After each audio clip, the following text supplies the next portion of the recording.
Senator Mushtaq साहब, ये बताइएगा कि क्या समझते हैं कि पाकिस्तान एक पूरी दुनिया की इस वक्त मरकज़ की निगाह बन चुका है और मुज़ाकरात करवाने जा रहा है, लेकिन पाकिस्तान अंदर जो मसाइल हैं, जो कि पाकिस्तान तहरीक इंसाफ के साथ उनके मुज़ाकरात नहीं हो पा रहे खुद के, तो क्या ये इंटरनेशनल जो मुज़ाकरात होने जा रहे हैं तो पाकिस्तान कामयाब करवा पाएगा?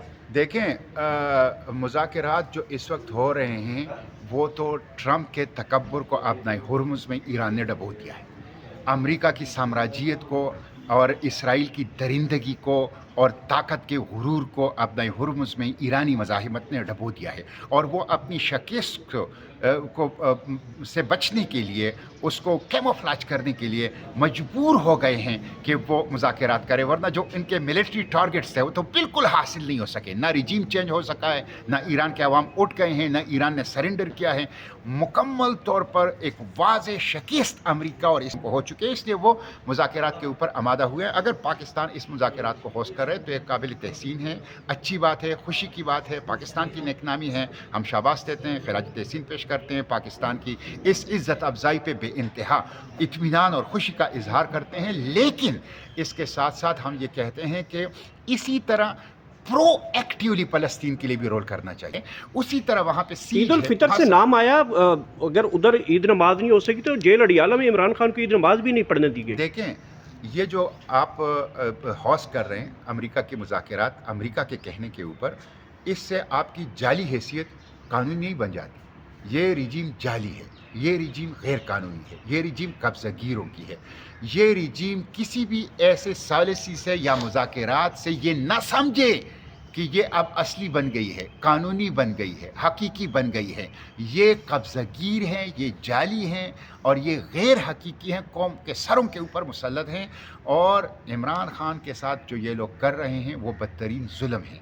इमरान खान के साथ, उनके ख़ानदान अहलिया के साथ, उनके पॉलिटिकल लीडरशिप के साथ और उनकी पार्टी के साथ, ये आप देखें, अगर पाकिस्तान के अंदर इस सूरत में भी आप पाकिस्तान दुनिया की मरकज़ निगाह है, अगर यहाँ हकीकी हुकूमत होती पाकिस्तान तहरीक इंसाफ की, इसलिए कि लोगों ने उनको मैंडेट दिया है, 2/3 मैंडेट तो तहरीक इंसाफ को मिला है। अगर पाकिस्तान के हकीकी लीडरशिप होता, हकीकी जमहूरी लीडरशिप इमरान खान की सूरत में या तहरीक इंसाफ की सूरत में, जिसको फरवरी 2024 में आवाम ने वोट दिया है और 2/3 वोट दिया है, तो आप अंदाज़ा कर लें कि पाकिस्तान कितना बड़ा रोल कर सकता है। जब ये जाली हुकूमत ये रोल कर सकती है तो हकीकी हुकूमत कितना बड़ा रोल कर सकती थी। इसलिए पाकिस्तान के लिए बड़े मौक़े हैं, बहुत बड़े मौक़े हैं आलमी स्टेज पर। ज़रूरत इस बात की है कि हम अपने घर को ऑर्डर में करें। इमरान खान को, उनकी पार्टी के लीडरशिप को, महरंग बलोच को, साद रिजवी को अच्छा, ये भी बताइएगा कि ट्रंप से किसी ने सवाल किया है कि क्या आपको अरब यानी कि मोहम्मद बिन सलमान जो हैं, सऊदी अरब जो है, वो आपको जंग के लिए उकसा रहा था, तो उन्होंने कहा कि वो बिल्कुल मेरे उनके साथ राब्ते हैं, वो जंगजू है और वो हमारे साथ जंग लड़ रहा है। तो क्या समझते हैं कि इस तरीके का जो बयान डोनाल्ड ट्रंप ने दिया है और मोहम्मद बिन सलमान के हवाले से और आलम इस्लाम के लिए, ये किस तरह का बयान दे दिया उन्होंने? देखें, अरब कंट्रीज़ का रोल बड़ा नेगेटिव रहा है, बड़ा मनफी रहा है। यहाँ पे अमेरिकन बेस हैं और उन अमेरिकन बेस से ईरान के ऊपर हमले हुए हैं और इन ममालिक की सिविलियन इंस्टॉलेशंस को मिलिट्री मकासद के लिए, मसलन होटल्स में अमरीकी फ़ौजी रहे हैं, का इंहदाम हो रहा है। उसी तरह वहाँ पे ईद उल फितर से नाम आया, अगर उधर ईद नमाज नहीं हो सकी तो जेल अडियाला में इमरान खान को ईद नमाज भी नहीं पढ़ने दी गई। देखें, ये जो आप होस्ट कर रहे हैं अमेरिका के मुज़ाकरात अमेरिका के कहने के ऊपर, इससे आपकी जाली हैसियत कानूनी नहीं बन जाती। ये रिजीम जाली है, ये रिजीम गैर कानूनी है, ये रिजीम कब्ज़ागीरों की है। ये रिजीम किसी भी ऐसे सालिसी से या मुज़ाकरात से ये ना समझे कि ये अब असली बन गई है, कानूनी बन गई है, हकीकी बन गई है। ये कब्ज़ागीर हैं, ये जाली हैं और ये गैर हकीकी हैं, कौम के सरों के ऊपर मुसल्लत हैं। और इमरान खान के साथ जो ये लोग कर रहे हैं वो बदतरीन जुल्म है। इमरान खान के साथ, उनके ख़ानदान अहलिया के साथ, उनके पॉलिटिकल लीडरशिप के साथ और उनकी पार्टी के साथ, ये आप देखें, अगर पाकिस्तान के अंदर इस सूरत में भी आप पाकिस्तान दुनिया की मरकज़ निगाह है, अगर यहाँ हकीकी हुकूमत होती पाकिस्तान तहरीक इंसाफ की, इसलिए कि लोगों ने उनको मैंडेट दिया है, دو تہائی مینڈیٹ تو تحریک انصاف کو ملا ہے. اگر پاکستان کے حقیقی لیڈرشپ ہوتا, حقیقی جمہوری لیڈرشپ عمران خان کی صورت میں یا تحریک انصاف کی صورت میں, جس کو فروری 2024 میں عوام نے ووٹ دیا ہے اور دو تہائی ووٹ دیا ہے, تو آپ اندازہ کر لیں کہ پاکستان کتنا بڑا رول کر سکتا ہے. جب یہ جعلی حکومت یہ رول کر سکتی ہے تو حقیقی حکومت کتنا بڑا رول کر سکتی تھی. اس لیے پاکستان کے لیے بڑے مواقع ہیں, بہت بڑے مواقع ہیں عالمی سٹیج پر.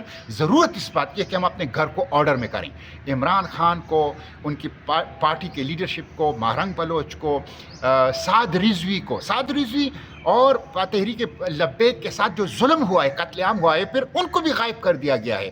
ان کو, اور اسی طرح علی وزیر کو, اسی طرح عبدالصمد کو, اسی طرح ایمان مزاری کو, ہادی علی چھٹا کو, جو وائس آف دا وائس لیس ہے, جو مظلوموں کی آواز ہے, جن کے ساتھ ظلم ہوا ہے, اگر آپ ان کو رہا کر لیں اور ٹرو ڈیموکریسی ہو, ساورن پارلیمنٹ ہو, سویلین سپریمیسی ہو, انڈیپینڈنٹ جوڈیشری ہو اور کانسٹیٹیوشنلزم ہو, تو آپ دیکھیں کہ پاکستان کتنا بڑا رول کر سکتا ہے. ساری دنیا پاکستان کے پیروں کے اندر بیٹھی ہوگی, ساری دنیا پاکستان کی طرف دیکھے گی. ضرورت اس بات کی ہے کہ ہم یہاں پہ گھر کو آرڈر میں کریں, حقیقی جمہوریت وہ قائم کریں, اور جن کا حق ہے حکومت, جن کا حق ہے, ان کو جیلوں میں بند کرنے کے بجائے حکومت ان کے حوالے کریں, اور جو جعلی حکمران بیٹھے ہوئے ہیں ان کو اس مسند سے اتار دیں. اچھا یہ بھی بتائیے گا کہ ٹرمپ سے کسی نے سوال کیا ہے کہ کیا آپ کو عرب یعنی کہ محمد بن سلمان جو ہیں, سعودی عرب جو ہے, وہ آپ کو جنگ کے لیے اکسا رہا تھا؟ تو انہوں نے کہا کہ وہ بالکل میرے ان کے ساتھ رابطے ہیں, وہ جنگجو ہے اور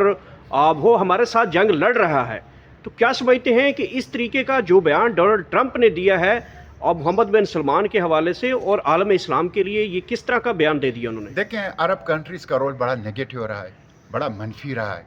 یہاں پہ امریکن بیس ہیں اور ان امریکن بیس سے ایران کے اوپر حملے ہوئے ہیں, اور ان ممالک کی سویلین انسٹالیشنز کو ملٹری مقاصد کے لیے, مثلا ہوٹلز میں امریکی فوجی رہے ہیں, سویلین جگہ پہ رہے ہیں, انہوں نے ہیومن شیلڈ کو استعمال کیا ہے. یہ بہت ظلم ہوا ہے, بہت ظلم ہوا ہے, اور اس کا ایران نے بڑے تحمل سے کم جواب دیا ہے. یہ ایران کا جائز قانونی حق تھا, انسانی حق تھا, جو کہ ایران نے استعمال کیا. اس لیے اب ضرورت اس بات کی ہے کہ جب امریکہ پسپا ہو گیا, ان کی سامراجیت ابنائے ہرمز میں ڈوب گئی, جو دہشت گردی کو شکست ہو گئی ہے, تو عرب لوگوں کی آنکھیں کھلنی چاہیے کہ یہاں جو امریکی بیس ہیں عرب ممالک میں, وہ عرب ممالک کی حفاظت کے لیے ہیں. اس لیے ان بیسز کو ختم ہونا چاہیے. جب تک یہ بیسز عرب ممالک سے ختم نہیں ہوں گے, عالم اسلام آزاد نہیں ہو سکتا. ایران اس تمام تر معاملات کے باوجود مذاکرات کے لیے تیار ہو جائے گا؟ ابھی تک تو ان کی طرف سے کوئی ایسا بیان نہیں ہے. ٹرمپ نے تو شہباز شریف کا ٹویٹ ری ٹویٹ کیا, لیکن اراغچی نے نہیں کیا ابھی تک. اس وقت تو ٹرمپ اور ان کے ہمنوا ایران کی منتیں کر رہے ہیں, ایران کی ترلے کر رہے ہیں, اور ایران بڑی واضح, کلیئر, دو ٹوک, بلیک اینڈ وائٹ میں اپنا موقف دے رہا ہے کہ کوئی مذاکرات نہیں ہوں گے, اور مذاکرات ہوں گے تو پھر پہلے ہماری یہ شرائط ہیں, اور ان شرائط کی بنیاد پر یہ ہوں گے. تو فی الحال تو کوئی مذاکرات وہ ڈینائی کر رہا ہے, اور وہ تو مزاحمت کے موڈ میں ہیں. وہ تو غاصبوں کو, قبضہ گیروں کو, دہشت گردوں کو, درندوں کو گھر تک بگانے کی اس کے موڈ میں ہیں, اور وہ غیر معمولی طور پر انہوں نے طاقتور مزاحمت رقم کی ہے. Thank you.